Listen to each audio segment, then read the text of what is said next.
Well, let's go ahead and start with this. The ASUS X. What it is, it's basically a portable PCI slot. That's what it is, you know, pretty much, if you're not familiar with it.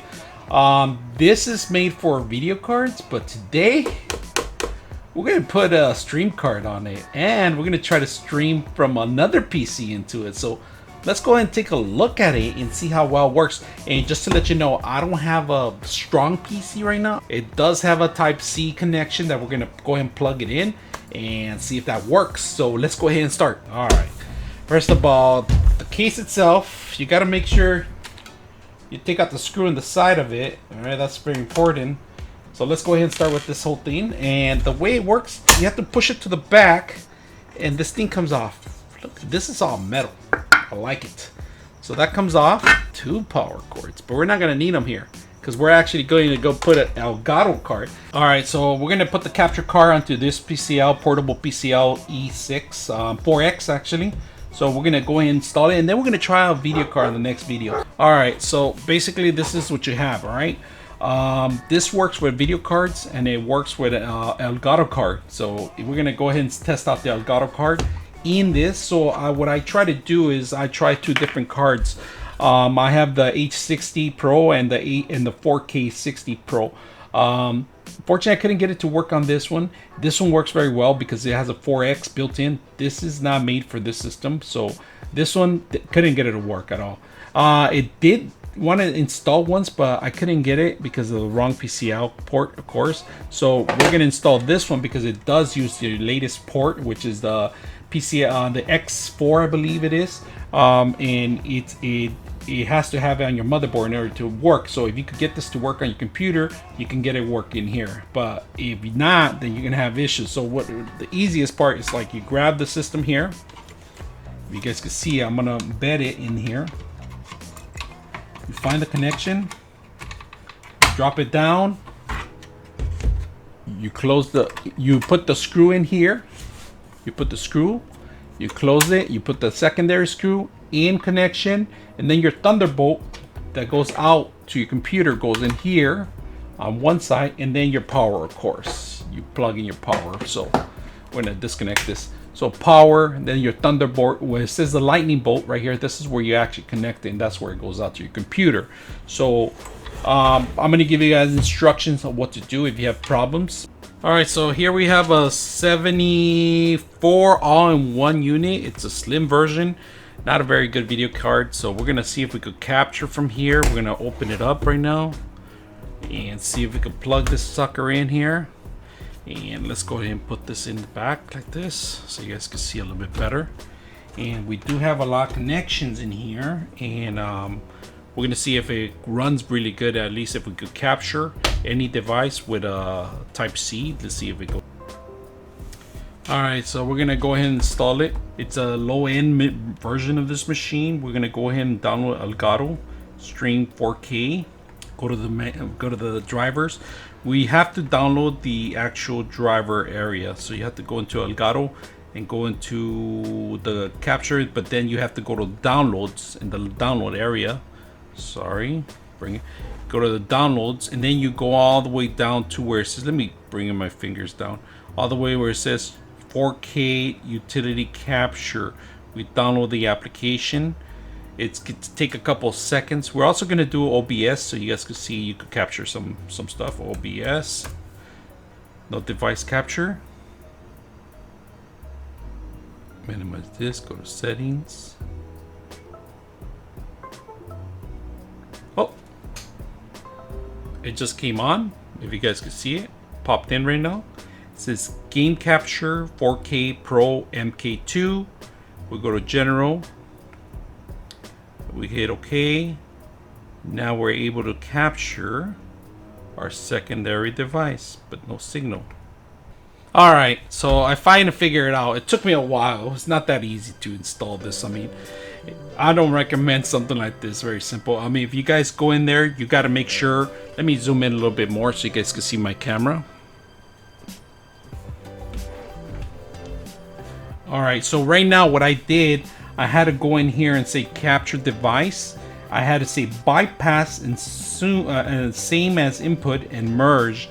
Now I'm able to see it on the back. If you guys can see it here, it's capturing one of my screens right now. I'm gonna actually move this on this side, and if you guys can see it now, so here I'm gonna be capturing from this device, and we're gonna put in a game. I'm gonna go ahead and open a game here. So let me see if I can open a game. You're able to hear it on this system here, and so I'm gonna start recording.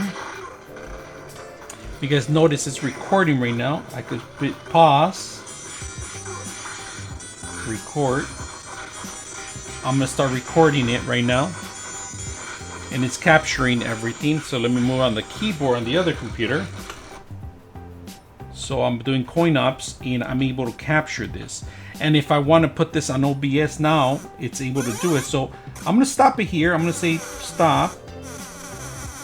And we're gonna close this out now, and now we're gonna go OBS. We're gonna open OBS now, and we're gonna capture our device. So here we're capturing, but you have to go in there and change those settings. I had a lot of issues connecting that. It took me quite a while to figure it out, and it means that it only works with the 4K. It doesn't work with the 60X. With the 60 Pro, it only works 4K. So this device is working with the 4K, so we're able to capture, and at the same time we're going to put another video camera, so you guys can see that it's working, the OBS. We're going to say new capture new device, hit OK, and it's going to pop up, and we're going to do the internal web, yes, and we're going to shrink ourselves down just a little bit. We'll put ourselves in the corner here, if you guys can see it. And we can move this around, and as you can see, here it is. I have my green screen in the background. You can see it from here, and it's capturing from your laptop. So if you're ever traveling or something, this is a great option to do. So unfortunately, it took me a while to set this up, and it wasn't that easy. It was not easy setting up. I mean, somebody couldn't figure it out. So let me share the settings with you again, if you guys want to see it. If you're ever going to buy some devices like this and put it in here, the next thing we're going to do is we're going to do a test out with the actual video card and see if that works. So right now it's working. So we're going to go ahead and close this out. And we're gonna go back to the 4K settings. All right, so the only way I had to make it connect, I had to go into settings itself. And under settings, you go into here where it says it was already on bypass. So leave it alone, leave the first one, but then you have to put merge. If you don't put merge, you're not gonna see anything in here. And then the 1080, but then we can increase it to the higher resolution one. Hit apply, and it's gonna push the higher resolution to the other side. But unfortunately, it might not pick up properly because your other systems is able to pick up. Right now, we're picking up at 4K, and this is 4K capturing. Let's go ahead and record this, and we're gonna start capturing, and we're gonna share some of this. This is the 4K. I'm actually capturing at 4K from this non-4K laptop. This is a dumbed down version of it, but we also gonna test it on other systems, see if it works. But right now, so far, I just got it to work on one system yet, and it took me quite a while. But it is it tells you it's capturing at 1080p 60, so it's frames per second. We have plenty of space, and then we just go ahead and pause it, and then we go live. We're live here. But if we want to close, we could go always close and we could find out where our files are. So this could rewind all the things we capture since we started. Go ahead and pause. Go ahead and go in here. So let's go ahead and say OK. Close this out, and let's go to our file. 4K. Here's a couple of files we have. We recorded this one, and quality is not bad. It's recording. It looks pretty good. This is a video that I captured earlier on the device, and it sounds pretty decent. I mean, and so let's go ahead and close it out. But the Elgato card is in here. It's enclosure. You could take this on the travel. It's a little heavy, but if you could make it portable on your laptop, it's a great option. You could be streaming you could capture other streamers, other players. Take it to take it to your friend's house, capture their PlayStation, or you could buy the new Elgato card, which costs about $400 or $500, and this would be a fraction of a price. But actually, together, it's about the same price, to be honest with you. If you buy the new Elgato Capture Card, it's pretty much the same thing, but the new version of Elgato card, the capturing card system, you can't do simultaneous two things at the same time. You're gonna have to only capture. Here, you can do both. You can capture and you could do editing on the fly. You could do OBS. You could do all sorts of things at the same time. So it's a better option. It costs about the same price as buying that card, the new Elgato card. Now this one's the pricey one. This is, if you could find it cheaper than $250, then you got yourself another 200 bucks on this. So we're looking at close to 450 or 500 bucks depending on what you do, but you actually get more out of it.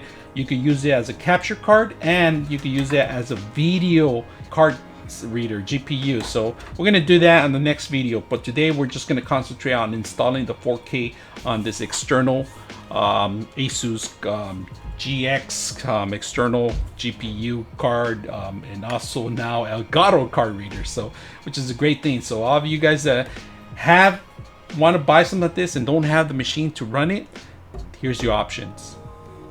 If you guys like stuff like this, make sure you guys subscribe, and we are out.